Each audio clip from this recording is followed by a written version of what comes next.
കല്ല് ഉരുട്ടി മാറ്റുവിൻ, കെട്ടുകൾ അഴിക്കുവിൻ. യോഹന്നാന്റെ സുവിശേഷം 11-ാം അധ്യായം 39-ാമത്തെ വാക്യവും 44-ാമത്തെ വാക്യവുമാണ്. സഹോദരൻ മരണപ്പെട്ട വേദനയിൽ കഴിയുന്ന 2 കുഞ്ഞു പെങ്ങന്മാരുടെ അടുക്കിലേക്ക് യേശുക്രിസ്തു കടന്ന് വരുന്ന സന്ദർഭം. സഹോദരൻ ലാസർ.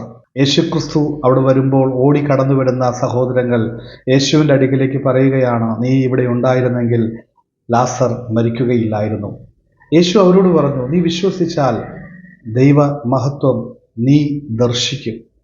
അവിടെ നിന്ന് ലാസറിന്റെ കുഴിമാടത്തിൻ്റെ അടുക്കിലേക്ക് എത്തി കല്ല് ഉരുട്ടി മാറ്റുവാൻ പറയുമ്പോൾ മാർത്ത പറയുന്നു, കർത്താവേ, ഇത് 4-ാം ദിവസം ദുർഗന്ധം വമിച്ചിട്ടുണ്ടാകാം.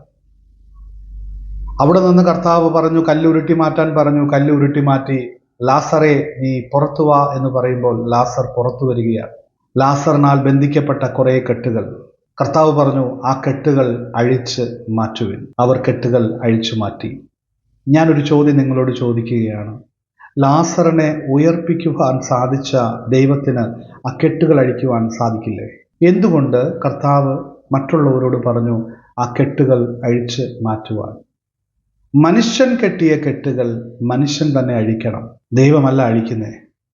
ഞാൻ കെട്ടിയ കെട്ടുകൾ ഞാൻ തന്നെ അഴിച്ചു മാറ്റണം. എൻ്റെ കുടുംബത്തിൻ്റെ കെട്ടുകൾ, എൻ്റെ കുടുംബത്തിൻ്റെ പ്രശ്നങ്ങളാകുന്ന കെട്ടുകൾ, ഞാനായി കൂടി ഉണ്ടാക്കിയ പല കെട്ടുകൾ ഇന്ന് നമ്മുടെ കുടുംബങ്ങളിലൂടെ, വേദനകളിലൂടെ, ദുഃഖങ്ങളിലൂടെ കടന്നു പോകുന്നു. ഇന്ന് നീ ആയി കെട്ടിയ കെട്ടുകൾ, നിൻ്റെ കുടുംബത്തിൻ്റെ കെട്ടുകൾ, സാമ്പത്തിക ഞെരുക്കമാകുന്ന കെട്ടുകൾ, നീ നിൻ്റെ കുടുംബത്തെ തകർക്കുവാൻ കെട്ടിയ കെട്ടുകൾ നീ അഴിക്കുവാൻ തയ്യാറായാൽ ദൈവമഹത്വം നീ ദർശിക്കും. ആമേൻ.